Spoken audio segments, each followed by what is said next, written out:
Good evening, students. Today we are going to study the structure of nucleus. Structure of nucleus की जब बात कर रहे हैं अपने, तो nucleus है 4 parts. 4 part जो है वो अपने को nucleus की structure में मिलने वाले हैं, जिनको sequentially अपने देखें तो first part जो है वो है nuclear envelope. nuclear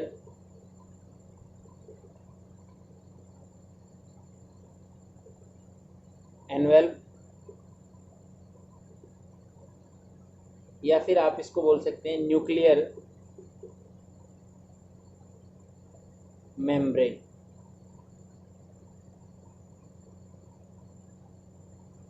second part बात करें न्यूक्लियस के स्ट्रक्चर में तो वो है आपका न्यूक्लियोप्लाज्म.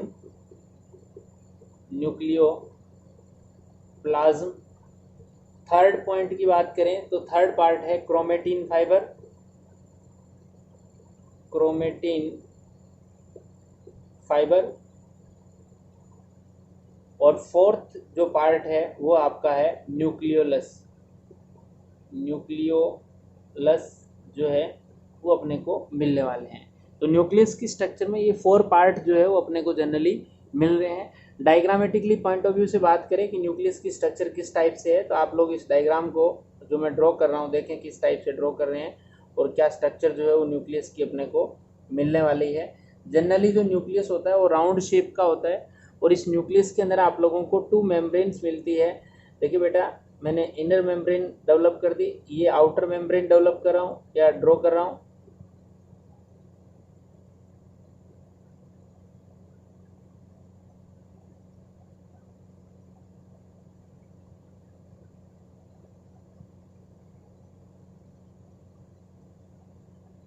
ये इस न्यूक्लियस की स्ट्रक्चर में बात करें तो ये है इसके आउटर न्यूक्लियर मेम्ब्रेन.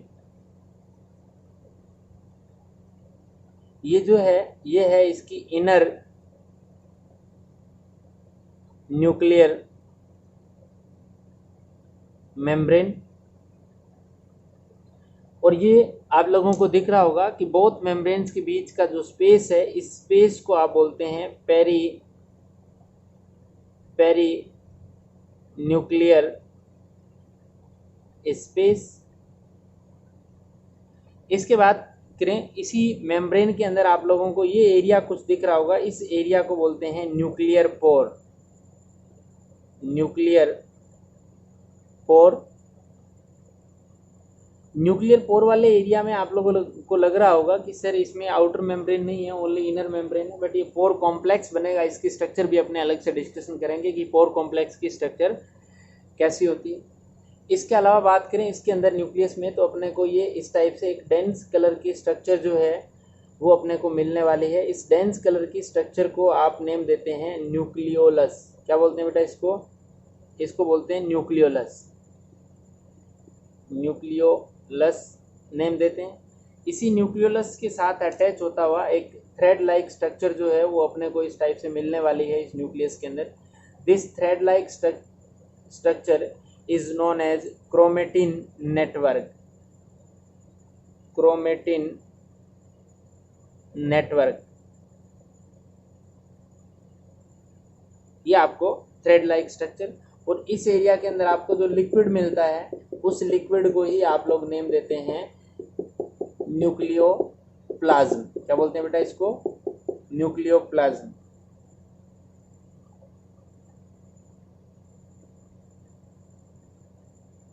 अपने को ये कंफर्म था कि आउटर मेम्ब्रेन जो है उसके साथ इस टाइप से एंडोप्लाज्मिक रेटिकुलम जो है वो अटैच थी. तो ये कुछ स्ट्रक्चर ER जो है, ये मैं यहाँ लिख देता हूँ ER. एंडोप्लाज्मिक रेटिकुलम जो है वो न्यूक्लियर आउटर मेम्ब्रेन के साथ अटैच थी. इसके अलावा समझो साइटोप्लाज्मिक राइबोसोम थे जिनको आप लोगों ने बोला था कि sir these ribosomes are ATS type of ribosomes. तो ये आप लोगों को ATS टाइप ऑफ राइबोसोम जो है, ATS टाइप ऑफ राइबोसोम जो है वो भी आउटर मेम्ब्रेन पे मिलने वाले हैं. तो कुल मिला के ये डायग्रामेटिकली पॉइंट ऑफ व्यू से बात करें अपने न्यूक्लियस की स्ट्रक्चर का, कि न्यूक्लियस के अंदर अपने को कौन कौन से पार्ट जो है वो मिलने वाले हैं, इन सब की बात करें तो ये सारे के सारे आप लोगों का फर्स्ट पॉइंट आ जाएगा न्यूक्लियर मेम्ब्रेन का या न्यूक्लियर एनवल्प का। सेकंड न्यूक्लियोप्लाज्म का आप लोग इसको लिख सकते हैं कि सेकंड पॉइंट ये लिखा हुआ है। थर्ड आप लोग लिख सकते हैं क्रोमेटिन फाइबर या क्रोमेटिन नेटवर्क जो है वो अपना थर्ड पॉइंट। और इसके अलावा फोर्थ पॉइंट की बात करें तो ये आपका फोर्थ पॉइंट जिसको न्यूक्लियोलस आप लोगों ने नेम लिखा हुआ है, मैं यहाँ और लिख देता हूँ न्यूक्लियोलस, ये अपने को मिलने वाली है। तो स्ट्रक्चरल पॉइंट ऑफ व्यू से बात करें तो न्यूक्लियस की स्ट्रक्चर में अपने को 4 डिफरेंट पार्ट जो है वो मिल रहे हैं। एक बार इसका स्क्रीनशॉट ले, फिर अपने ईच पार्ट जो है उसका अलग से डिस्क्रिप्शन जो है वो करेंगे। एक बार इसका स्क्रीनशॉट ले बेटा।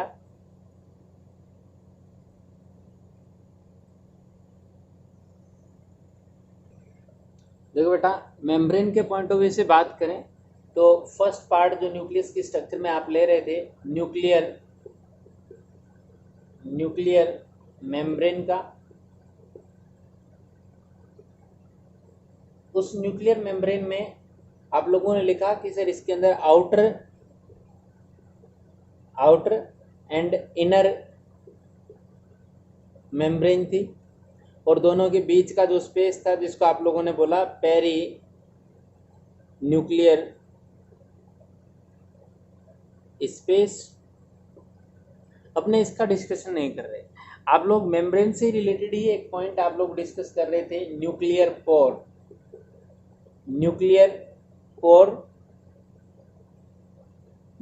पोर जो था वो हमेशा किस फॉर्म में मिल रहा था, वो मिलता है पोर कॉम्प्लेक्स की फॉर्म में। किस फॉर्म में? कॉम्प्लेक्स की फॉर्म में मिलेगा, पोर कॉम्प्लेक्स की फॉर्म में मिलेंगे। पोर कॉम्प्लेक्स जो है उसके अंदर आप लोगों को जनरली इस पोर कॉम्प्लेक्स के अंदर न्यूक्लियर पोर प्लस में आप लोगों को जो सेकंड पॉइंट मिलने वाला है वो मिलते हैं 8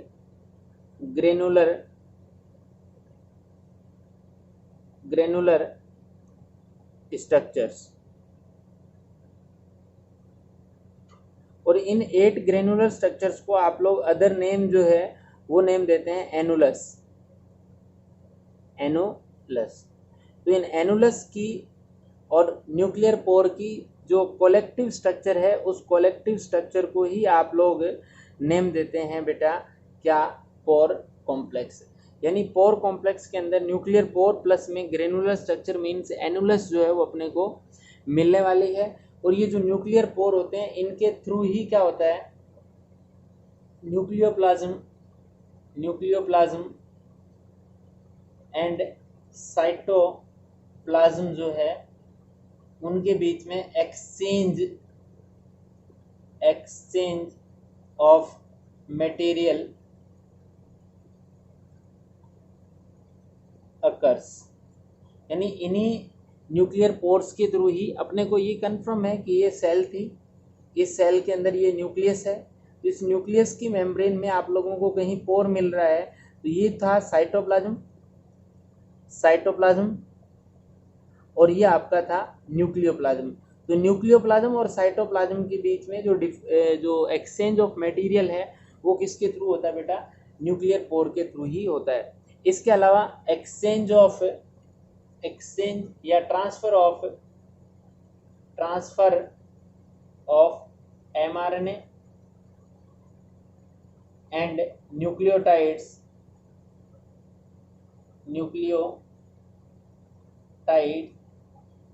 also through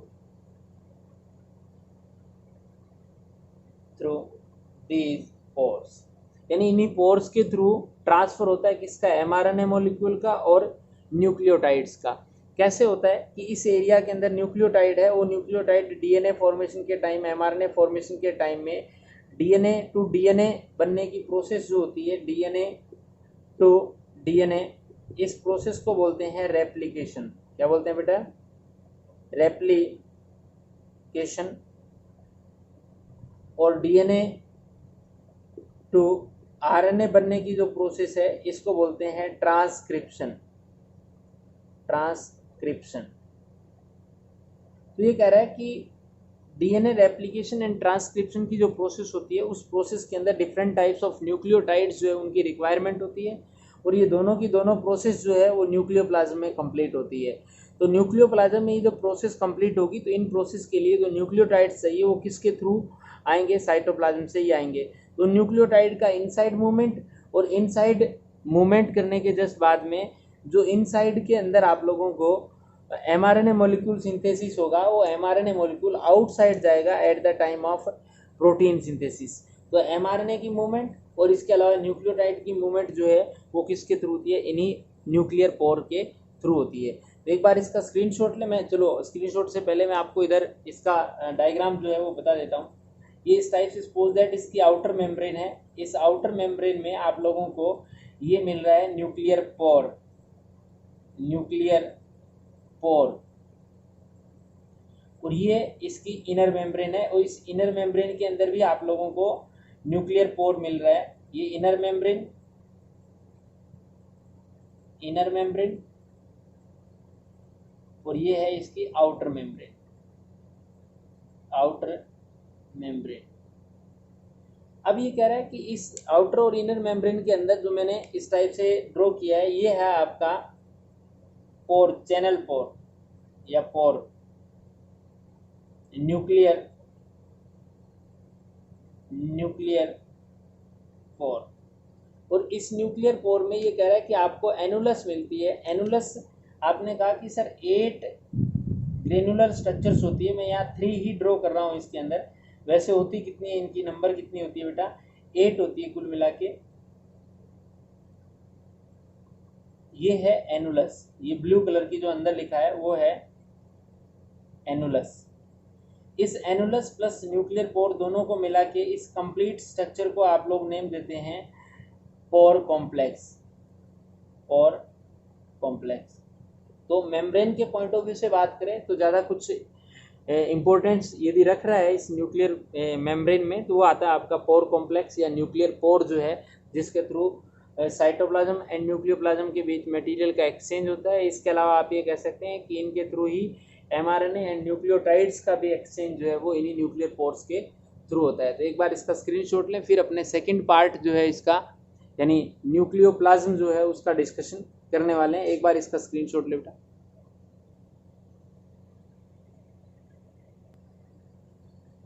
न्यूक्लियस के स्ट्रक्चर में सेकंड पॉइंट आप लोगों ने डायग्राम में ही डिस्कशन किया था, वो था आपका न्यूक्लियोप्लाज्म।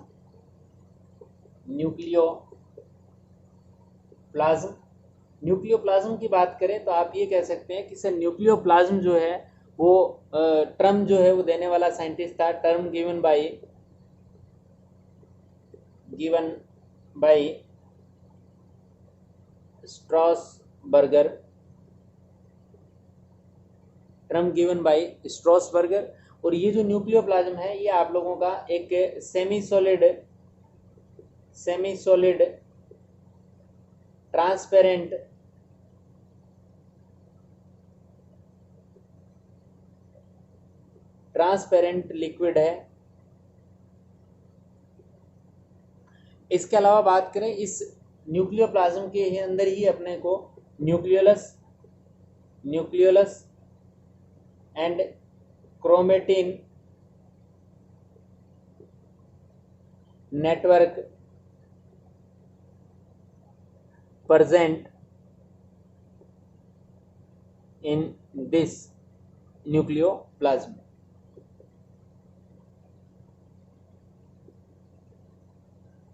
इसके अलावा बात करें इस न्यूक्लियोप्लाज्म के अंदर ही अपने को different types of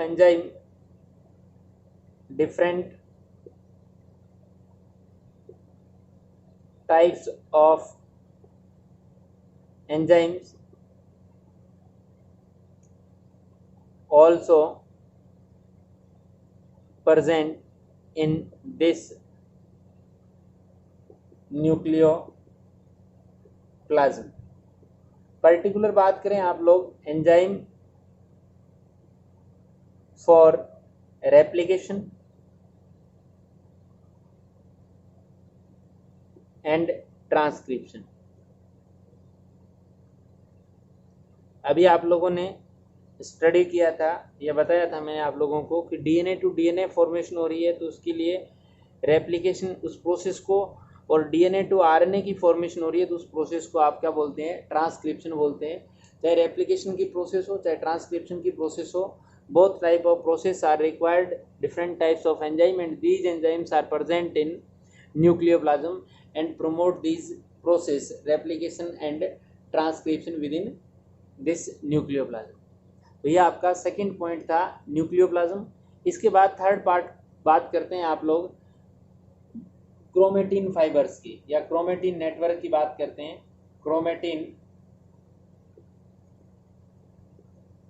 chromatin network या फिर क्रोमेटिन फाइबर। क्रोमेटिन नेटवर्क या क्रोमेटिन फाइबर्स की आप लोग बात करेंगे कि क्रोमेटिन नेटवर्क या क्रोमेटिन फाइबर्स जो है वो क्या है। आप लोगों ने देखा कि न्यूक्लियस के अंदर, न्यूक्लियोप्लाज्म के अंदर एक थ्रेड लाइक स्ट्रक्चर जो है, कॉइल्ड थ्रेड लाइक स्ट्रक्चर जो है वो अपने को मिल रही थी, और generally interphase stage of cell division के अंदर मिल रही थी आप लोगों को। In interphase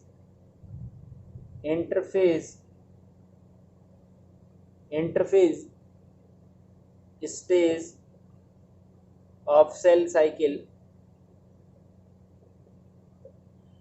a thread like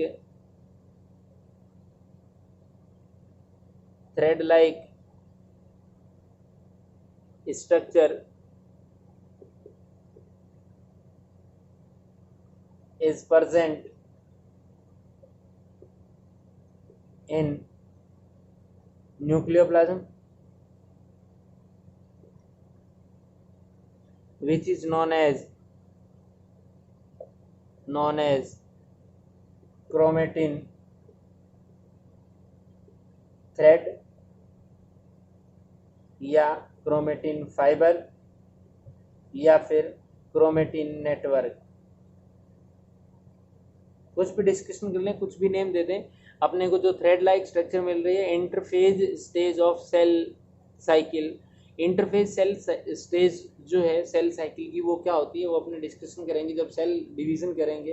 यानी सेल डिवाइड होने से, डिवाइड जब करती है तो वो अपने आप को उस डिवीजन के लिए प्रिपेयर करती है, और जो प्रिपरेशन का टाइम होता है, जो फेज आती है, उसी को आप क्या बोलते हैं, उसी को बोलते हैं इंटरफेज। और उसी इंटरफेज के अंदर आप लोगों को थ्रेड लाइक स्ट्रक्चर जो मिल रही है न्यूक्लियस के अंदर, उसी थ्रेड लाइक स्ट्रक्चर को आप बोलते हैं क्रोमेटिन नेटवर्क और क्रोमेटिन फाइबर। इस क्रोमेटिन नेटवर्क और क्रोमेटिन फाइबर जो नेम थे वो कोरेनबर्ग एंड थॉमस साइंटिस्ट थे, उन्होंने दिए थे। नेम जो है वो किसने दिया था, वो नेम दिया था कोरेनबर्ग एंड थॉमस ने। नेम बाय कोरेनबर्ग एंड थॉमस, ये दो साइंटिस्ट थे, इन्होंने आप लोगों के इस क्रोमेटिन नेटवर्क जो है वो नेम दिया था। इस क्रोमेटिन नेटवर्क के अंदर आप लोगों को इसकी जो यूनिट मिलने वाली है वो यूनिट होती है न्यूक्लियोसोम। तो क्या स्ट्रक्चर रहेगी वो अपने अभी डिस्कशन करेंगे। एक बार आप इसका स्क्रीनशॉट लें फिर अपने आगे चल रहे।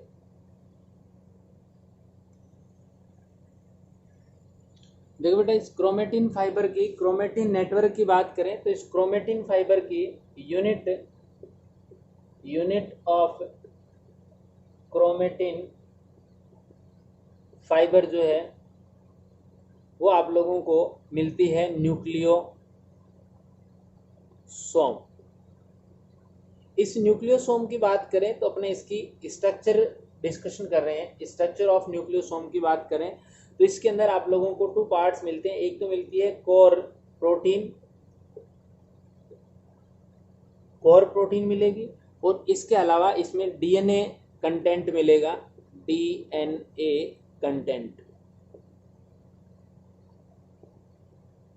DNA content and core protein मिलेगी। कोर प्रोटीन जो है वो जनरली हिस्टोन होती है। कौन सी होती है बेटा, हिस्टोन जो प्रोटीन है वो अपने को मिलती है कोर प्रोटीन की फॉर्म में। और हिस्टोन प्रोटीन जो है, इस हिस्टोन प्रोटीन का ऑक्टामर मिलता है। क्या मिलता है बेटा, ऑक्टामर जो है वो मिल रहा है। और इस ऑक्टामर के अंदर होता क्या है कि इसके अंदर एक प्रोटीन आती है histone H2A, H2B, H3 and H4। ये हिस्टोन प्रोटीन है H2A, H2B, H3 and H4। इन जो हिस्टोन प्रोटीन है, 4 टाइप की जो हिस्टोन प्रोटीन है, इनके डाइमर यूज करते हैं। मतलब 2 तो आपको मिलेगी H2A, 2 ही आपको मिलेगी H2B, और 2 मॉलिक्यूल ही मिलेंगे आपको किसके, H3 के, और 2 मॉलिक्यूल ही मिलेंगे H4 के। तो कुल मिला के ओवरऑल आप देखेंगे, देन आप लोग कहेंगे कि सर इन 4 टाइप्स ऑफ जो हिस्टोन प्रोटीन है H2A, H2B, H3 and H4 जो है, इनसे आप लोगों की एक स्ट्रक्चर मिलेगी जिसको बोलते हैं हिस्टोन ऑक्टामर। क्या बोलते हैं बेटा, हिस्टोन ऑक्टामर। और इस हिस्टोन ऑक्टामर में arginine and lysine amino acid ज्यादा होते हैं। Arginine and lysine amino acids are more in number, so it is positive charged। यानी सिंपल सी लैंग्वेज में आप लोग बोले कि सर ये जो आप बोल रहे हैं कि जो क्रोमेटिन फाइबर है, क्रोमेटिन नेटवर्क जो है, उस क्रोमेटिन नेटवर्क की जो यूनिट है, उस यूनिट को हम बोलते हैं न्यूक्लियोसोम। क्या नेम देते हैं बेटा, न्यूक्लियोसोम। इस न्यूक्लियोसोम में अपने को 2 कंटेंट जो है वो मिलने वाले। इस न्यूक्लियोसोम की स्ट्रक्चरल या केमिकल कंपोजिशन देखें तो आप बोलेंगे कि सर इसके अंदर आप लोगों को 2 कंटेंट मिलेंगे। एक मिलेगी कोर प्रोटीन, और इस कोर प्रोटीन में कौन सी प्रोटीन होती है, हिस्टोन प्रोटीन होती है। और हिस्टोन प्रोटीन भी किस फॉर्म में मिलती है, ऑक्टामर की फॉर्म में मिलेगी। किस फॉर्म में मिलेगी, ऑक्टामर की फॉर्म में मिलेगी। इस ऑक्टामर में आप लोगों ने कहा कि 2 मॉलिक्यूल तो H2A यानी हिस्टोन 2A के, 2 मॉलिक्यूल H2B के, 2 मॉलिक्यूल H3 के, और 2 मॉलिक्यूल H4 के मिलने वाले हैं। इन सब के मिलने से जो हिस्टोन का ऑक्टामर मिलेंगे, हिस्टोन के 8 मॉलिक्यूल्स के जो मिलने से जो ऑक्टामर बनेगा, उस ऑक्टामर के अंदर आर्जिनिन एंड लाइसिन, देखो बेटा 20 टाइप्स ऑफ अमीनो एसिड्स है, मैं यहाँ लिख रहा हूँ 20 टाइप्स ऑफ अमीनो एसिड्स अपनी सेल के अंदर प्रेजेंट होते हैं। Out of these 20 type of amino acid, 2 amino acids, वैसे तो 20 का ही नेम है, सबके नेम भी अपने डिस्कशन करेंगे बायोमोलिक्यूल के चैप्टर में, बट यहाँ अपने इन 20 में से 2 अमीनो एसिड ऐसे हैं, 2 अमीनो एसिड्स ऐसे हैं जिनमें से एक का नेम है आर्जिनिन और दूसरे का नेम है लाइसिन। तो ये जो arginine and lysine amino acids होते हैं, ये पॉजिटिवली चार्ज्ड अमीनो एसिड है। ये अमीनो एसिड कैसे बेटा, पॉजिटिवली चार्ज है। It means arginine and lysine amino acid जिन प्रोटीन्स में ज़्यादा होंगे, क्योंकि इन्हीं अमीनो एसिड से किसकी फॉर्मेशन होती है, प्रोटीन की, यानी हिस्टोन प्रोटीन की। हिस्टोन क्या है, एक प्रोटीन है। तो इस प्रोटीन के अंदर arginine and lysine amino acid ज़्यादा होते हैं। इस वजह से कंप्लीट हिस्टोन ऑक्टामर जो होता है वो कैसा होता है बेटा, पॉजिटिवली चार्ज होता है। और इसी पॉजिटिवली चार्ज हिस्टोन ऑक्टामर के ऊपर कॉइलिंग शो कर रहा है आपका कौन सा भी डीएनए कंटेंट जो है वो कॉइलिंग शो कर रहा है। डीएनए कंटेंट के अंदर आप लोग बोलेंगे approx 200 nucleotide are present in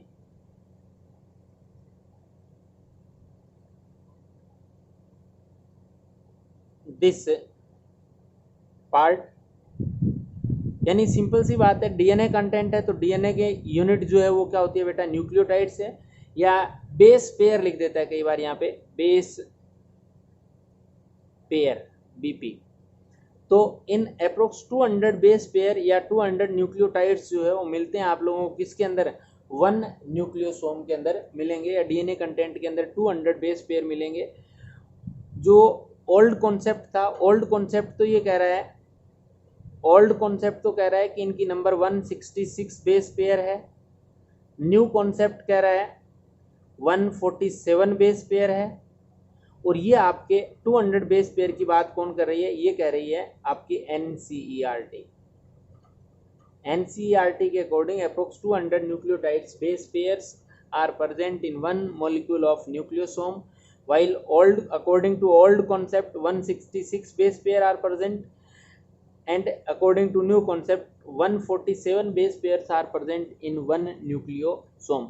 तो डीएनए कंटेंट के अंदर ये मिलेगा, और डीएनए कंटेंट जो होगा, डीएनए हेलिक्स जो होगा, उसकी अप्रोक्स आप लोग बोल सकते हैं कि सर इसकी कोयलिंग जो है वो कोयलिंग ऑफ डीएनए हेलिक्स जो है वो आपको मिलेगी 1/3/4 कोयलिंग,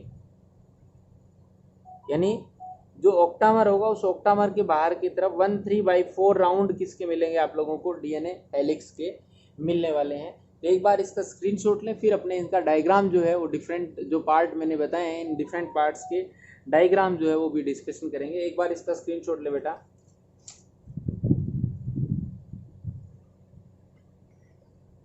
देखो बेटा, इस न्यूक्लियोसोम की स्ट्रक्चर डिस्कशन करें तो आपने कहा कि सर ये हिस्टोन का ऑक्टामर है,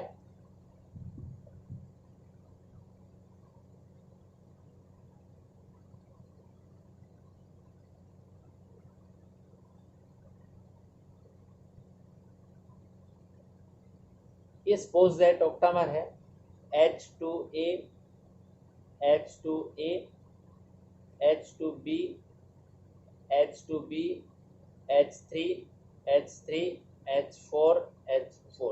ये सपोज दैट अपने पास हिस्टोन ऑक्टामर है। मैं इसको डार्क कलर से इस टाइप से रिप्रेजेंट कर देता हूँ। ये आपके हिस्टोन ऑक्टामर है। इस हिस्टोन ऑक्टामर जो है, हिस्टोन ऑक्टामर जो है, इस हिस्टोन ऑक्टामर पे मैं डीएनए की जो हेलिक्स है उसकी कोयलिंग भी इस टाइप से शो कर देता हूं।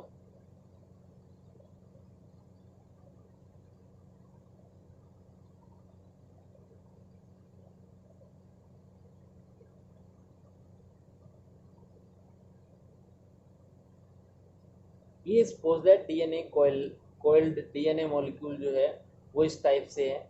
ये नीचे वाली साइड में जा रहा है, इसके पीछे वाली साइड अपने को नहीं दिख रही। इधर से वापस ओरिजिनेट हो रहा है, फिर ये वापस नीचे की तरफ जा रहा है, इस साइड से वापस निकल रहा है। तो ये डीएनए कंटेंट जो है इसकी अप्रोक्स देखें तो 1 राउंड कंप्लीट हो गया यहाँ तक। सेकेंड राउंड कंप्लीट नहीं होता, हाफ कंप्लीट होता है, या 1/3/4 राउंड ही अपने को मिल रहे हैं। इस टाइप से ये डीएनए कंटेंट जो है वो रेड कलर से,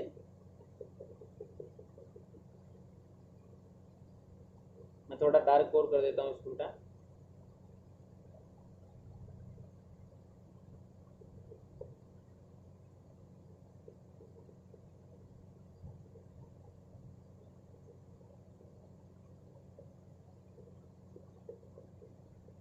ये इस टाइप से डीएनए कंटेंट जो है अपने को मिलने वाला है। डीएनए कंटेंट, डीएनए कंटेंट आप लोगों को 1/3/4 राउंड मिलेगा या कोयलिंग मिलेगी। इस डीएनए कंटेंट की बात करें तो यही मान लें कि ये कंप्लीट जो स्ट्रक्चर है जिसको आप बोलते हैं न्यूक्लियोसोम, न्यूक्लियोसोम। इसके अंदर H1 जो होती है, हिस्टोन 1 जो होती है, वो इसका पार्ट नहीं है, या मैं यहाँ लिख देता हूँ H1 is not a part of nucleosome.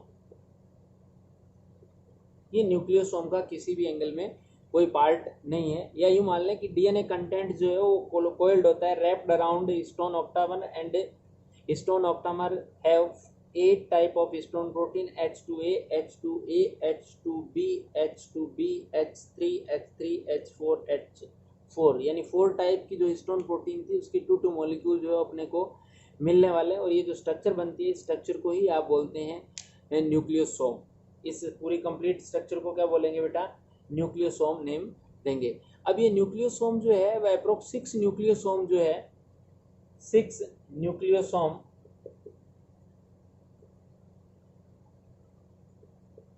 join with each other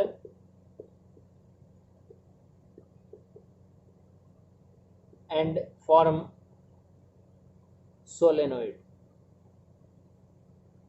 किसकी फॉर्मेशन करेगा बेटा, सोलेनोइड की फॉर्मेशन करने वाला है। कैसे करेगा, डायग्रामेटिकली व्यू ये आप लोग देख लें।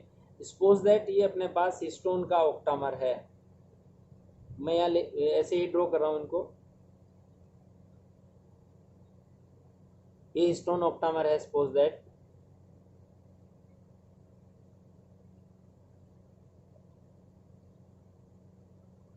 ये हिस्टोन ऑक्टामर है। और हिस्टोन ऑक्टामर पे आप बात करें कि सर इस टाइप से जो रेड कलर का डीएनए मॉलिक्यूल है, सपोज दैट ये इस साइड से एंटर कर रहा है, 1 2 1 2 नहीं है कंप्लीट, ये 1 2, ये फर्दर चलता रहेगा। ये 1 न्यूक्लियोसोम, ये सेकंड न्यूक्लियोसोम और ये थर्ड न्यूक्लियोसोम। इस टाइप से ये 3 न्यूक्लियोसोम मैंने आपके यहाँ ड्रॉ किए हैं। इनमें से आप बात करें, ये तो जो डीएनए मॉलिक्यूल है, कॉइल्ड डीएनए मॉलिक्यूल है, ये तो है रेड कलर से कॉइल्ड डीएनए कंटेंट। और ये जो एरिया है, इस एरिया को आप बोलते हैं हिस्टोन H1 हिस्टोन। और ये H1 हिस्टोन जो होता है, इसके अंदर आप लोगों को ये H1 हिस्टोन है, ये जो H1 हिस्टोन है ये मिलता है आप लोगों को लिंकर डीएनए, मैं यहाँ लिख देता हूँ, ये लिंकर डीएनए यानी जो 2 न्यूक्लियोसोम को लिंक करने का काम कर रहा है। इसके अंदर approx 70 to 75 nucleotide base pairs मिलते हैं। NBP का मतलब है न्यूक्लियोटाइड बेस पेयर्स, मैं शॉर्ट में लिख रहा हूँ यहाँ पे। यानी आप लोग कहेंगे कि 2 न्यूक्लियोसोम्स आर अटैच्ड विद या jointed with each other by the help of linker DNA, and this linker DNA have a specific type of protein. This type of protein is known as histone 1 protein या H1 protein. ये आपका histone octamer, ये histone octamer. तो ये कुल मिला के आपके न्यूक्लियोसोम की जो स्ट्रक्चर है, और इस टाइप के मॉलिक्यूल जो है वो 6 न्यूक्लियोसोम आपस में अटैच हो जाएंगे, तो उनसे जो फॉर्मेशन होगी वो किसकी फॉर्मेशन होगी बेटा, वो फॉर्मेशन होगी आपके सोलेनोइड की। तो ये कुछ स्ट्रक्चर है न्यूक्लियोसोम की और सोलेनोइड की। तो एक बार इसकी डायग्राम जो है, इसका स्क्रीनशॉट जो है वो आप लें, और स्क्रीनशॉट लेने के बाद अपने आगे चलें। बेटा इस क्रोमेटिन नेटवर्क की स्टेनिंग का जो वीडियो है वो नेक्स्ट वीडियो में ही आपको मिलेगा। तो इसके लिए आज के लिए सिर्फ इतना ही। Thank you.